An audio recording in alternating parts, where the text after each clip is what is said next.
지금부터는 논란이 되고 있는 쟁점들을 법적인 측면에서 짚어보려고 합니다. 워낙 사상 초유의 일들이 매일같이 펼쳐지다 보니까요. 이게 법적으로는 어떻게 되는 건지 헷갈리는 부분들도 적지 않습니다. 예를 들어서 현직 대통령이 피의자가 됐고 출국 금지가 됐고 구속도 임박하다 뭐 이런 얘기가 들리는데 만약 현직 대통령이 구속될 경우 직무는 어떻게 되는 건지 탄핵이나 하야가 그 상태에서 가능한 건지 뭐 이런 거 궁금하고요. 또 여당에서 내놓은 책임 총리와의 당정 공동 운영론 요런 거는 또 법적 근거가 있는 건지 등등등등 짚어보겠습니다. 헌법재판소 연구관을 지낸 헌법학자죠. 노희범 변호사 나오셨습니다. 어서 오세요, 노 네, 변호사님. 안녕하세요. 윤석열 대통령 내란 혐의의 피의자 신분이 됐고 어제 출국 금지가 됐는데 그러니까 현직 대통령이 출국 금지된 건 이건 처음이죠. 예, 지금 그렇다고 지금 예. 알고 있습니다. 그러니까 현직 대통령이 피의자 신분이 된 건 예전 박근혜 대통령 당시 국정농단 사태 때 현직 대통령이 돼 피의자가 된 적이 있습니다. 그때. 예, 예, 탄핵 전이었어요. 근데 그때도 출국 금지가 된 적은 없었는데 그렇습니다. 예, 예. 사상 초유. 헌법 84조에 따르면 대통령은 재직 중 형사상 소출을 받지 아니한다라는 규정이 있는데 거기에 유일한 예외 규정이 내란죄, 내란죄와 외환에 관한 외환죄. 죄죠. 예. 그렇죠. 그러면 결국 대통령이 피의자 신분이 지금 됐다는 이야기는 출국 금지 됐다는 이야기는 내란죄 혐의가 있다고 검찰은 본 거죠. 예, 뭐 이미 지금 전 국방부 장관에 대한 구속영장 청구 범죄 사실에도 네. 윤석열 대통령과 공모하여라는 문구가 이미 들어가 있다고 합니다. 구속영장에. 이미 검찰에서는 윤 대통령을 내란죄의 최소한 공동 정범으로 지금 보고 지금 수사가 진행 중인 것으로 지금 보여집니다. 네, 네. 근데 국회에 나온 이상민 전 행정안전부 장관은 내란죄는 아니다. 그러니까 사과를 하면서도 내란죄는 아니다. 이렇게 주장을 하더라고요. 내란죄 적용 여부, 이 법적 쟁점은 어떻습니까? 뭐 내란죄는 국가 권력의 지배를 배제시키려고 하거나 우리 대한민국 영토에서 네. 국헌문란 목적으로 폭동을 일으킨 경우입니다. 그래서 이번 계엄 선포 행위는 뭐 전 국민들이 다 봤겠지만 계엄군들을 동원해서 국회를 봉쇄 점거하고 네.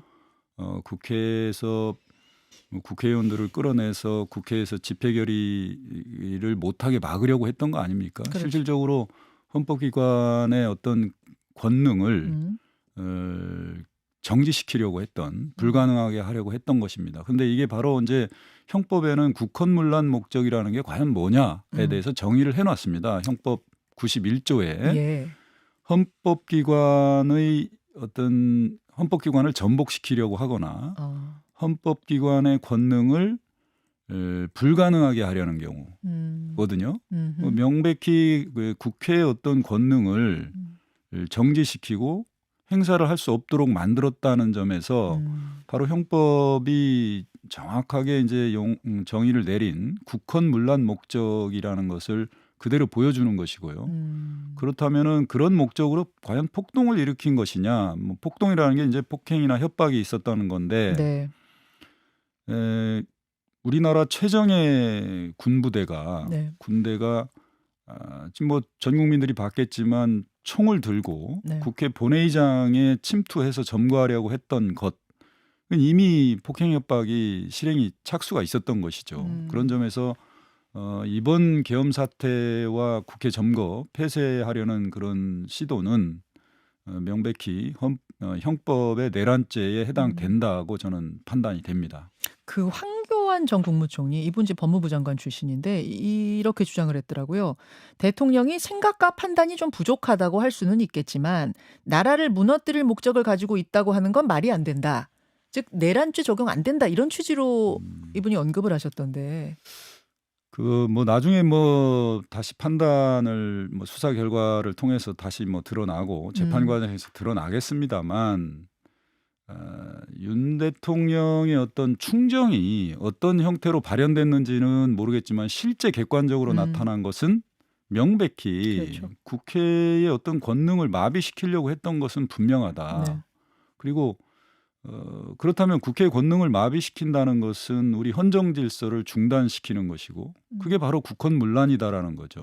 이 우리나라 민주주의 입헌 정치 체제 하에서 국민의 대표기관인 국회를 정지시키거나 마비시키려고 했다는 것 자체가 네. 대한민국 헌법을 부정하는 거 아니겠습니까? 그렇죠. 예. 어떠한 충정이 있었는지는 모르지만 그 왜곡된 충정이 대한민국 헌정 체제를 무너뜨리려고 했다는 것 자체는 내란입니다. 그거 뭐 명백한 내란죄다. 이렇게 그렇습니다. 노희범 연구관 전 연구관님은 예. 지금 보고 계신 거예요. 근데 요전에 조금 더 짚어야 할 것이 여러분 계엄은 계엄법에도 그렇고 헌법에도 그렇고 전시 그렇죠 사변 예. 그리고 질서가 마비된 비상사태에만 선포를 하게 돼 있는데 그렇습니다. 사실은 그 세 가지에도 들어가지 않는 상황이었던 거고 예. 그 조건에도 충족이 안 되는 데다가 심지어 그런 경우조차에도 국회를 막을 수는 없게 돼 있잖아요. 그렇습니다. 예, 사법, 뭐 행정, 언론사 그런 경우에는 관할할 수 있다, 통제할 수 있다고 돼 있지만 심지어 그조차에도 국회는 통제할 수 없다 이렇게 돼 있기 때문에 지금 뭐 이 부분에 대해서는 사실상 좀 명백한 게 아닌가 이런 생각이 뭐 저는 뭐 그렇습니다. 문외한이지만 듭니다. 뭐 전시사변도 아닐 뿐만 아니라 전시사변이라 하더라도 네. 군병력을 동원해야 될 필요가 부득이한 경우가 있는 경우여야만 됩니다. 군병력을 동원하지 않으면 안 될 예. 부득이한 사유가 있어야만 되는 경우거든요.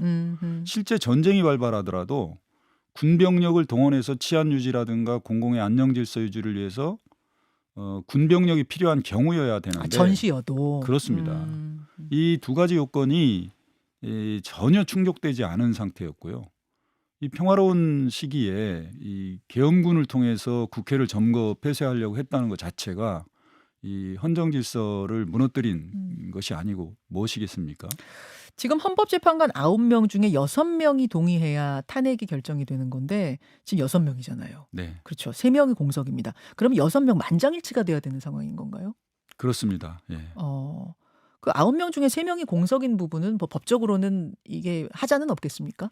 지금 원칙적으로는 헌법재판소는 네. 7명 이상의 재판관이 심리를 할 수 있도록 되어 있습니다. 예. 그런데 현재 6인 체제로 운영되고 있기 때문에 사실상 그 헌법재판소법에도 이제 뭐 지금 저촉되는 측면이 있어요. 그런 점에서 국회나 지금 행정부에서는 빨리 헌법재판소가 정상적으로 기능할 수 있도록 또 논란의 여지가 없도록 좀 이 비상한 시국이지만 빨리 특히 이제 이 지금 공석인 재판관들 세 분이 국회 추천 몫이란 말입니다. 네, 네. 그렇다면 국회에서 좀 합의를 통해서 예. 빨리 재판관을 추천해서 지금 재판관이 임명될 수 있는 그런 절차를 빨리 마련하는 게 가장 바람직하다고 저는 생각이 되고요.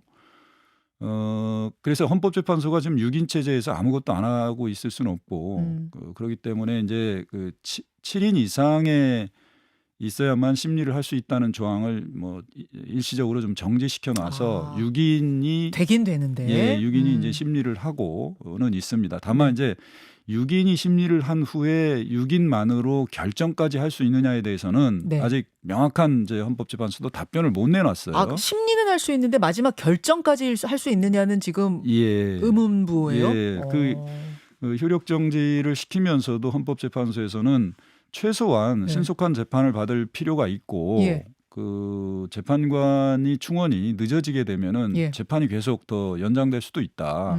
그렇기 때문에 6인의 재판관 체제에서라도 일단은 네. 재판에 대한 심리는 다 해놓고 뭐 새로운 재판관이 충원이 돼서 7명 이상이 되면 그때 결정해도 괜찮지 않느냐 이런 차원에서 일흥 효력 정지를 해놨던 것이기 때문에 지금 대통령의 탄핵 사건이 만약에 이제 헌법재판소 심리가 된다면 예.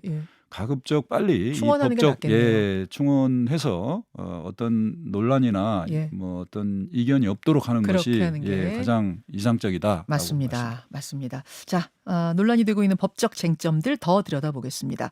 먼저 지난 토요일에 윤석열 대통령이 대국민 담화에서 당에다가 모든 걸 일임하겠다라고 했고 이번 월요일에 한동훈 대표하고 한덕수 총리가 윤 대통령의 이선 후퇴, 즉 직무 배제를 발표했어요. 그리고 나서 이제 한덕수 총리가 국정을 이끌고 당정이 주 1회 이상 만나서 긴밀하게 협의하며 국정 운영을 하겠다. 이런 취지로 발표를 했는데 그 대통령 직무 배제가 법적으로 가능한 건가요? 대통령의 직무 배제는 헌법에 사유가 있는 경우입니다. 즉 그 결의되거나 예. 대통령이 재직하지 않게 되거나 사고가 있는 경우입니다. 사고라는 것은 대통령이 재직하면서 네. 사실상 직무를 수행할 수 없는 경우, 이 두 가지 경우 외에는 대통령의 권한을 뭐 어디에게 위임을 하거나 대통령이 직무를 뭐 배제하거나 할 수가 없습니다. 자, 거리나 사고 두 경우에만 직무 배제가 가능한데 그렇습니다. 거리는 영영 돌아오지 못하는 상황이 되는 거죠. 그렇죠. 사망이라든지 뭐 탄핵이라든지 이게 이제 거리고, 사고는 질병이라든지 뭐 해외 체류라든지 등등으로 일시적으로 돌아오지 못하는 경우. 그렇습니다. 거리, 사고 두 가지 경우에만 직무 정지, 직무 배제가 가능하다. 네. 그 말씀이세요. 그럼 지금 한덕수, 한동훈 대표가 같이 하겠다는 거는 법적으로는 불가능한 위헌이죠. 예. 우리 헌법에는 대통령의 권한 행사를 할 수 있는 거는 대통령 자신과 국가 권력인 대통령과 권한 대행밖에는 없습니다. 그리고 권한 대행은 지금 말씀하신 대로 거리 또는 사고의 경우 외에는 네. 어떤 누구도 대통령의 권한을 대행할 수는 없다. 그래서 지금 한동훈 한덕수 총리의 공동담화에서 얘기하는 뭐 공동 정부 운영이라든가 이런 것들은 굉장히 위헌적인 발상이고 그 점에서는 상당히 좀 더 위헌을 좀 가중시키는 전국을 혼란시키는 측면이 있다고 보여집니다. 예. 그 정치적인 공동 운영을 말하는 거지. 이게 뭐 그렇게 덧붙이는 설명이 있었거든요. 그 부분은 어떻게 보세요? 근데 한동훈 대표는 대통령은 사실상 직무에서 배제된다고 하지 않았습니까? 헌법상 대통령의 권한 대행이 아닌데 대통령이 사실상 직무를 배제할 수도 없을 뿐만 아니라 정치적인 공동 운영이라는 것이 굉장히 모호합니다. 과연 그러면 당장 헌법상에 막중한 대통령의 권한 행사를 과연 누가 책임지고 한다는 것인지. 예를 들어 국군 통수권, 그렇습니다. 뭐 외교권, 네. 임명권 이런 거 다 어떻게 알고. 네. 그런 거 다 마지막에는 사인을 그러면 해야 되는 대통령의 거죠, 권한이니까요. 대통령이. 심지어 정말 비상 사태가 발생했을 경우 그럼 비상계엄을 선포해야 됩니다. 그럼 대통령이 비상계엄을 선포하지 않고 누가 비상계엄을 선포한다는 겁니까? 뭐 한동훈 대표나 한덕수 총리가 뭐 협의해서 긴밀하게 협의해서 계엄을 선포할 수 있습니까? 그건 불가능한 얘기다. 알겠습니다. 그렇다면 지금 윤 대통령이 출국 금지가 됐고요. 곧 구속 임박했다 이런 얘기도 들리는데, 만약 구속 상황이 된다고 하면 그때는 일단 사고 상황, 아까 거리하고 사고가 있었는데 사고 상황에 해당된다고 봐야 되는 건가요? 어떻습니까? 저는 당연하다고 봅니다. 사고 상황. 대통령의 얻는 헌법상의 직무는 정말 막중하고요. 하루 24시간 365일 대통령이 직무를 수행해야 될 상황입니다. 그런데 대통령이 구금시설에 갇혀 있으면서 이 막중한 헌법상의 대통령 권한을 수행한다는 것은 불가능하다고 봅니다. 대통령이 뭐 옥중에서 국무회의 심의를 할 수 있겠습니까? 외교사절을 신임장을 주고 접수를 할 수 있겠습니까? 이 많은 국정 현안에 대해서 논의하고 심의하고 보고를 받고 회의를 하고 가능하겠습니까? 불가능하죠. 네. 그렇기 때문에 헌법에서도 내란죄, 외환죄 외에는 재직 중에 형사상 소출을 받지 아니한다라고 그래서 그렇게 특권을 준 겁니다. 재직 중에는 극단적인 얘기입니다만 대통령이 살인죄 혐의가 있더라도 수사나 소출을 할 수 없다는 거거든요. 내란 외환이 아니기 때문에. 그렇습니다. 그렇죠, 그렇죠. 그런데 지금 옥중에서 대통령의 권한을 수행할 수 있다고 본다는 것은 말 자체가 안 되는 거죠.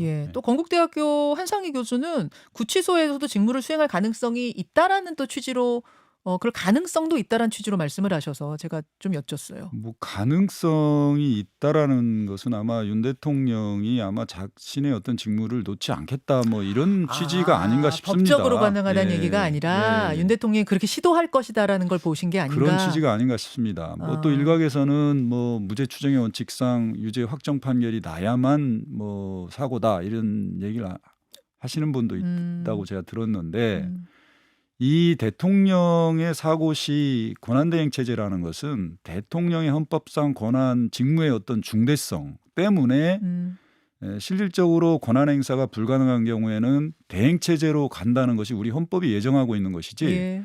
무죄 추정의 원칙이나 유죄 선고의 어떤 확정 판결에 따른 무죄 추정권 이런 것과는 직접적인 관련이 없다. 알겠습니다. 네. 사고 상황에서 그러면은 이제 직무가 정지된다고 말씀하셨고 그러면 그때는 권한 대행으로 가는 건가요? 한덕수 총리로? 당연히 그렇다고 봅니다. 그런데 이제 한덕수 총리도 이 계엄 선포가 있기 전 국무회의에 참석을 해서 물론 그 국무회의가 의결권이 있는 건 아니었지만 심의권이 있는 그것에 참여를 했기 때문에 일종의 부하 수행죄인가요? 좀 말이 어려운데 부하 내동할 때 그 부하입니다, 여러분. 부하 수행죄라는 것에 적용되는 거 아니냐? 이런 얘기가 있던데 어떻게 보십니까?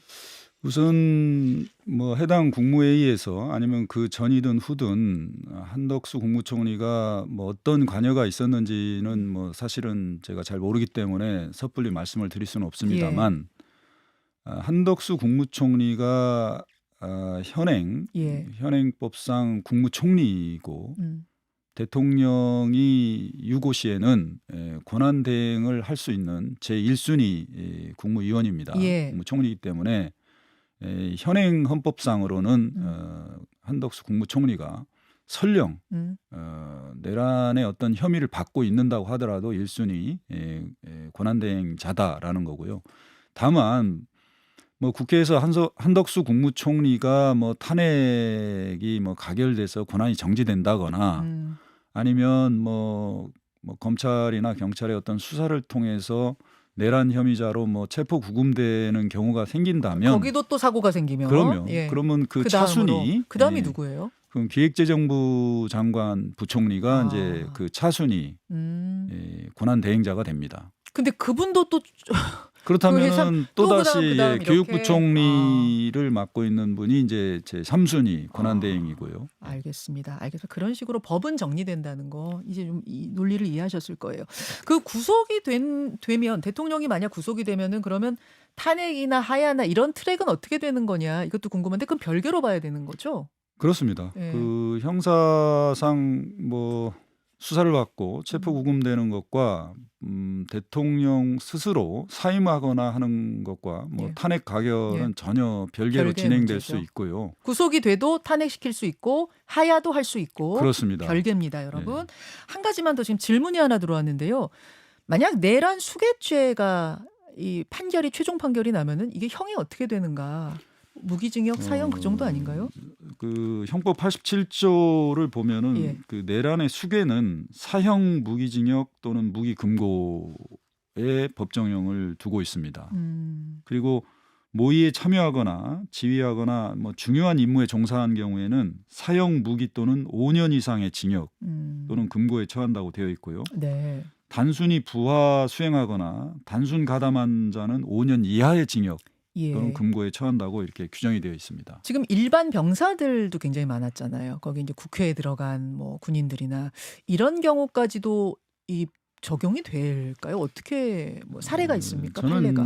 이 작전에 투입된 병사들이 본인이 어디에 어떤 작전에 들어가는지도 모르고 지금 갔다면 그거는 내란죄로 처벌하기는 어렵다고 봅니다. 그거는 일반 국민들도 다 좀 공감을 하실 것 같은데요.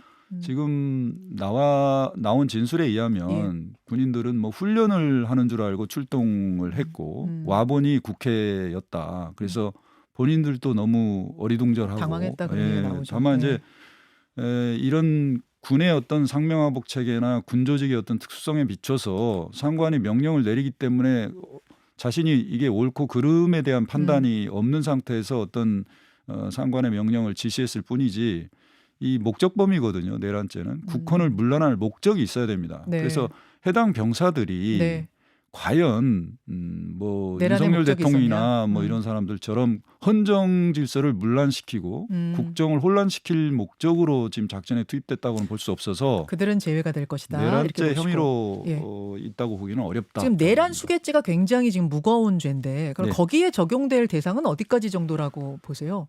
우선 윤석열 대통령이 내란죄의 가장 우두머리라고 볼 수 있고요.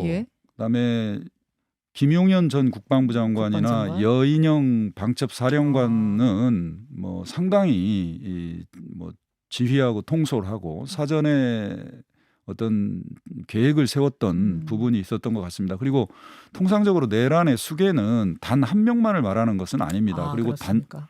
반드시 또 현장에 있어야 되는 것도 아닙니다. 그 역할 분담을 어떻게 했고 그 중요도에 따라서 지금 이 내란죄는 형법이 내란 수계, 중요 임무 종사자, 부하 수행자 이렇게 세 나눠줍니다. 구성 요건으로 나눠 놓고 있습니다. 알겠습니다. 여기까지 법적인 쟁점들, 궁금증들 하나하나 짚어봤습니다. 전 헌법재판소의 헌법연구관이세요. 노희범 변호사님 고맙습니다. 네, 감사합니다. 김현정의 뉴스쇼는 시청자 여러분의 참여를 기다립니다. 구독과 좋아요, 댓글 잊지 않으셨죠? 알림 설정을 해두시면 평일 아침 7시 10분 실시간 라이브도 참여하실 수 있습니다.